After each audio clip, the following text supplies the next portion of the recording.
આમાં દરેક અવતારોમાં તમને અલગ અલગ રીતે પછી કદાચ પૂજ્યચરણ તમને એવું કહેશે કે આ અવતાર લેવાનું ભગવાન પાછળનું આ કારણ હતું, એટલા માટે એણે પૃથ્વી પર અવતાર લેવો પડ્યો, એવું તમને કથા દરમિયાન જ્યારે અધ્યાય પૂરો થશે ત્યારે કહેશે. હવે તમે વિચાર કરો, પૃથ્વી પર એ જ્યારે જ્યારે આવ્યા છે, કોઈ પણ સ્વરૂપે આવ્યા છે, જ્યારે જ્યારે એણે અવતાર લીધો છે ત્યારે ચોક્કસ કોઈ કારણ છે. એવું નથી કે કંટાળો સ્વર્ગમાં આવતો તો કાલો આંટો મારી આવી નીચે પૃથ્વી પર, એમ કઈ ભગવાન ના થાય. અને એમ આવીને વયા ગયો તો ખબર ન પડે, કોને ખબર છે આમાં બેઠો હોય ને સાંભળતો હોય, તમારી બાજુમાં જ હોય, તમારી અંદર જ હોય.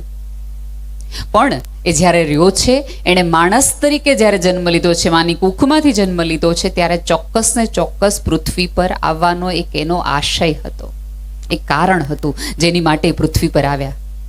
હવે ઈશ્વરે જો કારણ સાથે આવ્યા હોય તો તમને શું લાગે છે, મને તમને આમ અમથા મોકલી દીધા છે કે જાઓ આંટો મારી આવો, મેં આવડી મોટી સરસ મજાની પૃથ્વી બનાવી છે?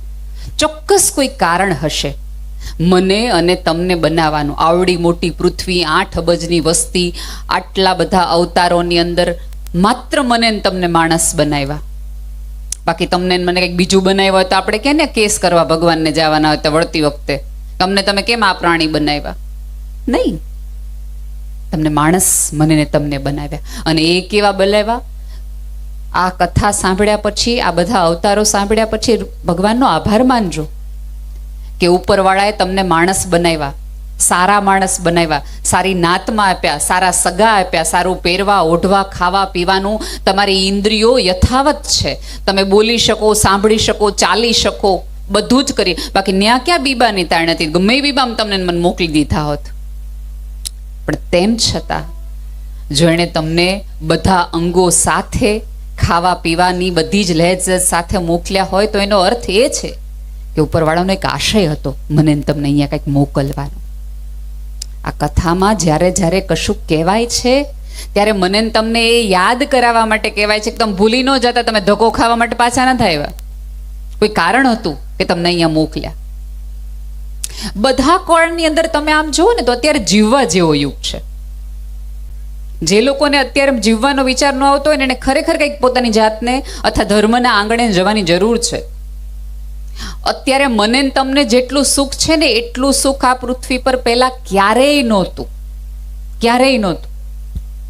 આમાં માવડીઓને પૂછજો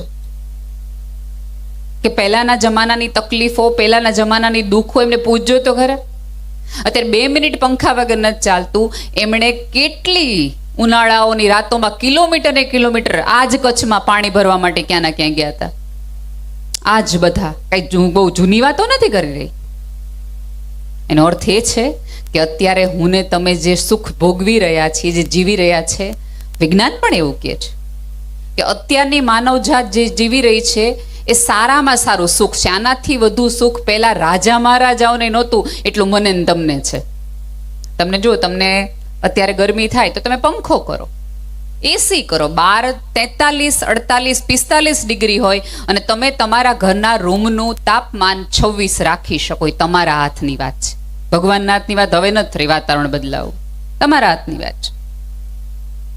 તમે જો પહેલાના જમાનામાં આમાં તમને કથાઓમાં કહેતા હશે કે ઓલા દાનવે અથવા ઓલા દેવતાએ આટલો ધર્મ કર્યો, આટલો ભગવાનની પૂજન કરીને ઊંધા લટકી ગયા, નીચા લટકી ગયા, આગ નીચે કર્યા, ને એક પગે ઊભા રહ્યા, રાફડા થઈ ગયા, ભૂખ્યા રહ્યા, હાડ ગાળી નાખ્યા. ત્યારે ભગવાને પ્રસન્ન થઈને કીધું, બોલ તને શું જોઈએ છે? એણે કીધું કે હું ચપટી વગાડું ખાવાનું હાજર થઈ જાય, મારે જે જોતું હોય મને આવી જાય. આવી બધી હમણાં જ મેં પૂજ્ય મોરારી બાપુ સામે વાત કરી હતી.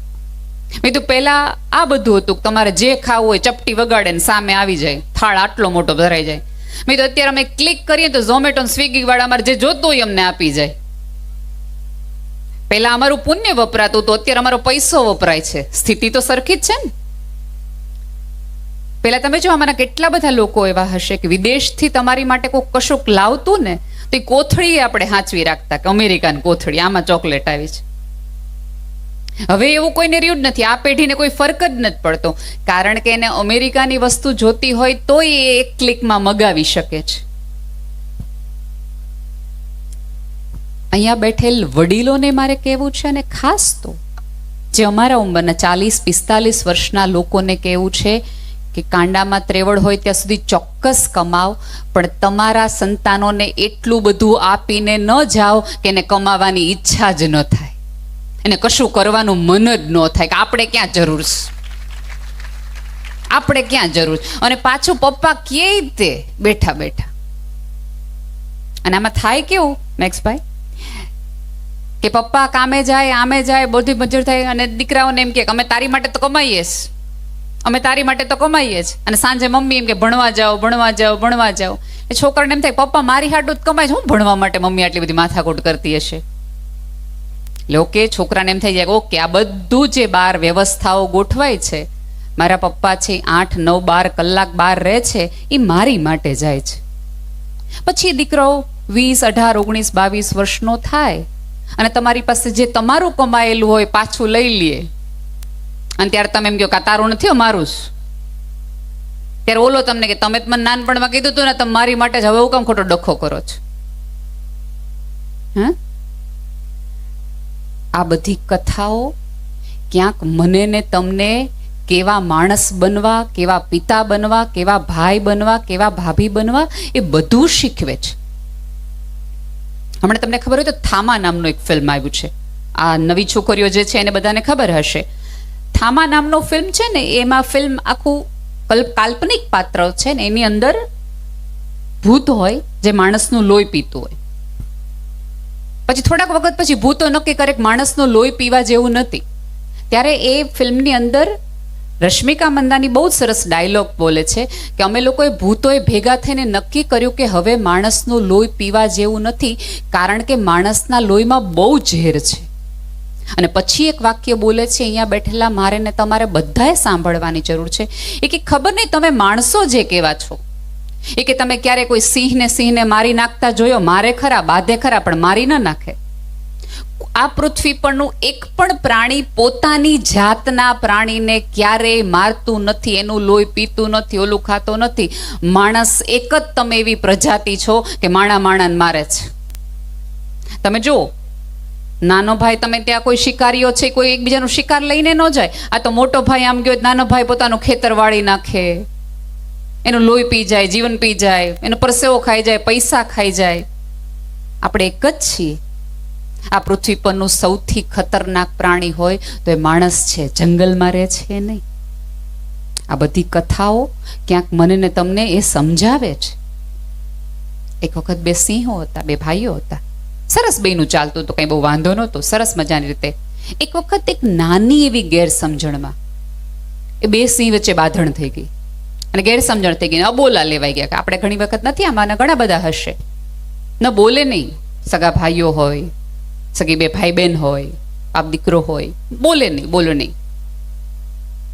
મનમાં હોય નાનું રાય જેવું વસ્તુ, અણબનાવ, બોલે નહીં.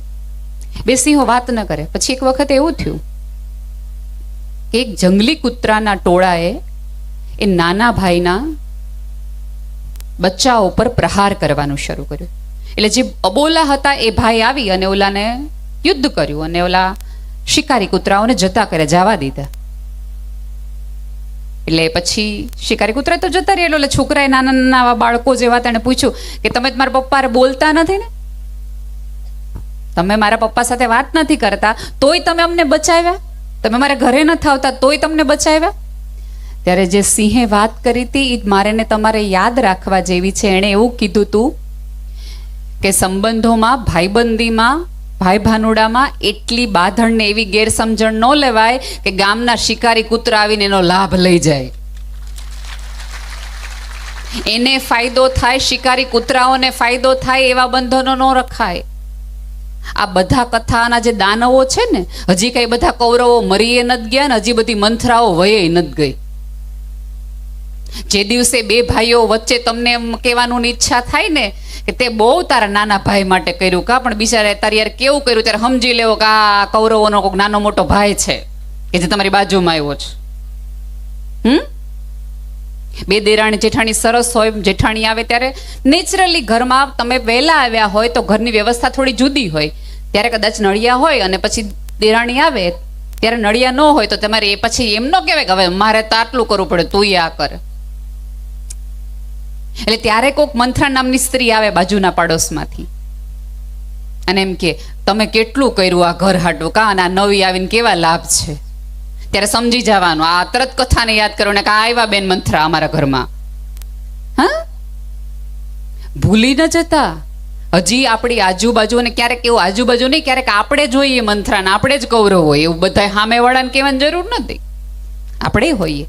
પણ કઈ કાન ન રાખવા. મંથરાઓ તો ગામમાં ઘણી આંટે મારતી હશે.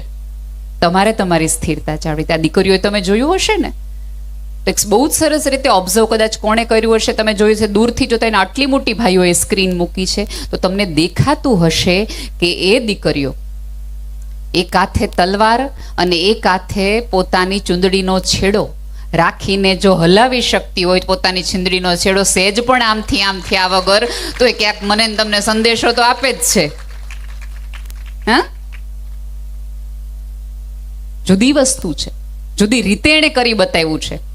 અને આ દીકરીઓની આ ક્ષમતા ને તાકાત જોઈએ તો આપણે સમજાય કે અમથા મોદી સાહેબે નહીં ઓલી બે દીકરીઓને મોકલી કે પાડોશીને પતાવી આવો, તમે બે પૂરતીઓ છો. આ બધી જ આવી જોયું છે ને. હવે તમે વિચાર તો કરો, આ નંદગામની 12-15 વર્ષની દીકરી તલવારના રાસથી પોતાની ચૂંદડીનો છેડો હલાવ્યા વગર પોતાનો તાલ ડિસ્ટર્બ ન થાય, અન્યના પગને વાગે નહીં. તમને કોઈને એવો વિચાર આવ્યો કે તલવાર ઝટકશે ને અમારા માથે આવશે? નહીં. એની ક્ષમતા ઉપર મને તમને શ્રદ્ધા હતી. પણ તકલીફ એ થાય છે કે જ્યારે બહાર જાય છે ત્યારે આપણી બધી ક્ષમતા ઉપર શંકા કરવા માંડીએ છીએ.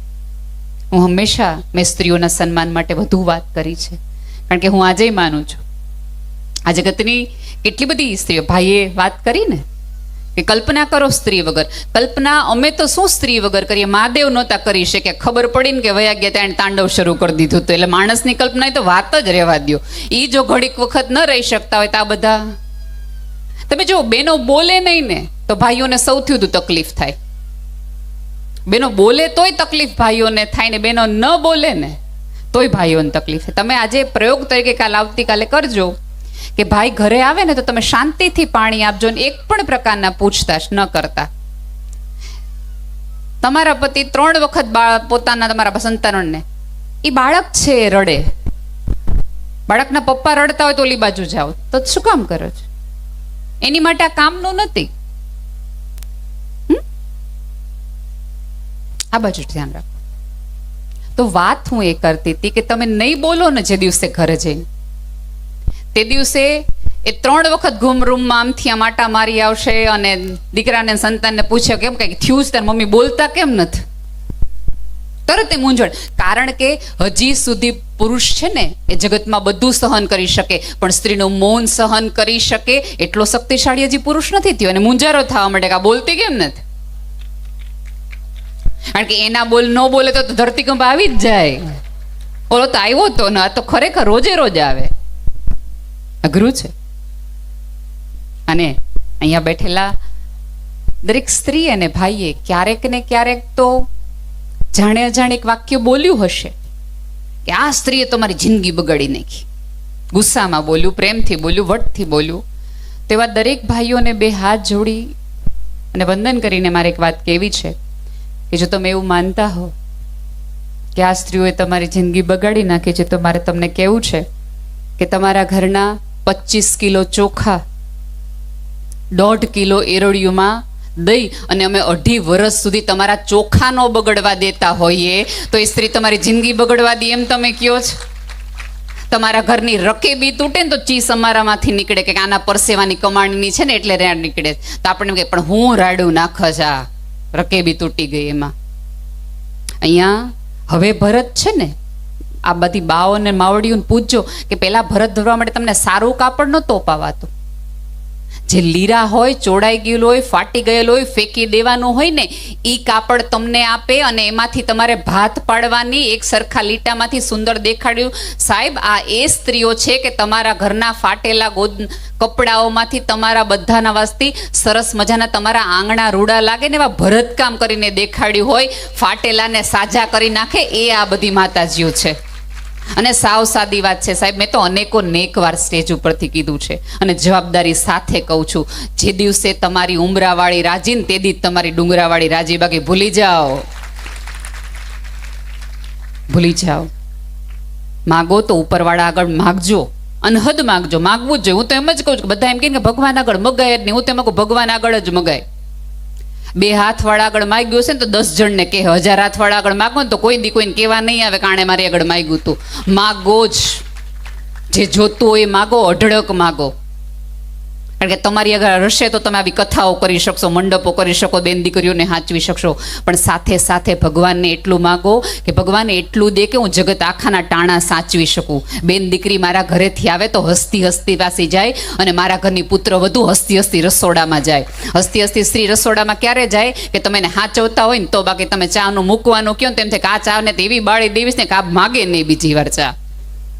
હસતી હસતી ક્યારે જાય પુત્ર વધુ? કે તમે એવું સન્માન આપ્યું હોય ત્યારે. અને અહીંયા નવી યુવાન ભાઈઓ છે, સોશિયલ મીડિયા ઉપર આપણે જેટલા સારા હોઈએ ને એટલું જે દિવસે આપણે ઘરમાં સારા રહેવા માંડીએ ને તે દી થોડુંક હોખે ડખે બધું સરભર થાય. તમે જુઓ ત્યાં કોઈક સરસ મજાની બેન છે, એ ગમે એવી, હા એ બેનને આપણે કોઈ દિવસ મળ્યા ન હોય. અને બીજું કે તમે જેને સરલા કહો છો ને એ એકચ્યુઅલી સુરેશ છે એવું ઝુકરબર્ગે કહે છે. એટલા ફેક આઈડી સોશિયલ મીડિયા ઉપર છે. ત્યાં એક સરસ મજાનો શાકનો ફોટો, રીંગણાનો ઓળાનો ફોટો મૂકે, તમે કેટલા દિલ દ્યો, અંગૂઠા દ્યો. અરે આ મરી ગયા બિચારા, વાઢિયા પડી ગયા ઓળા કરી કરીને. કોઈ દી ન કીધું કે આ હારું બનાવ્યું ને તો તરત જ આપણે રોજ હું ઓળા ને રોટલા હિલાવતા હશે નહીં. એક બહુ ખોટી ગેરસમજણ આપણા બધાના મગજમાં એવી રહી ગઈ છે કે ઘરના હોય ને થેન્ક યુ નહીં કહેવાનું.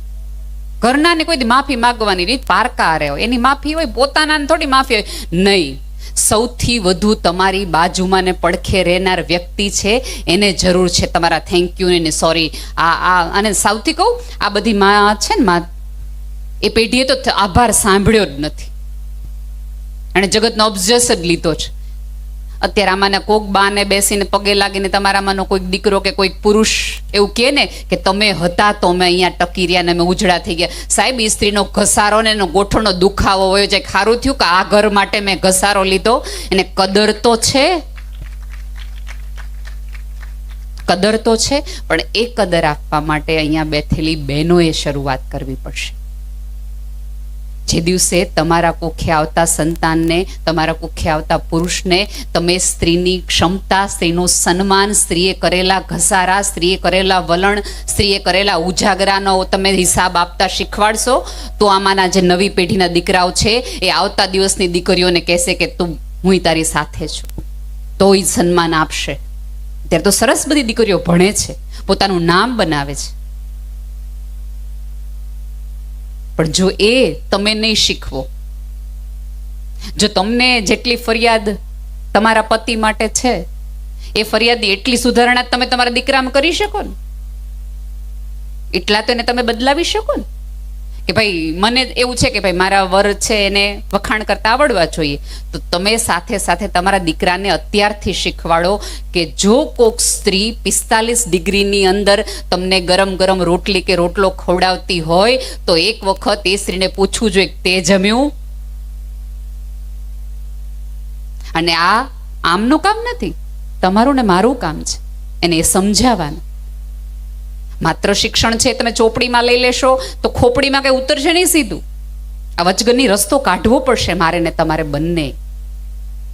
આ આખી કથાઓની અંદર સ્ત્રી પાત્રોના સર્જનની કેટલી બધી કથાઓ છે. કોઈક દિવસ ધ્યાનથી સાંભળો. પણ આમાં કેવું થાય ખબર છે કે આવી બધી વાતો થતી હોય ને એટલે આપણે એમ થાય સાંભળજો તમે તમારી હાટું હતું. અને બીજું કે પરિવારને જોડવા માટે સ્ત્રીએ સૌથી મોટી ભૂમિકા નિભાવવી પડે. કારણ કે મેં જેમ કીધું એમ કે ફાટેલા કપડાઓમાંથી સરસ મજાની રચનાઓ કરીને, સરસ મજાના ભરત ગૂંથણ કરીને તમે સરસ મજાનો ચાકડો બનાવી શકો, પણ એ ચાકડો બનાવતી વખતે એ સોયના ટેભા ઉપર તમારા ટસિયા ફૂટી જાય તો એ તમારે જ પી જવા પડે.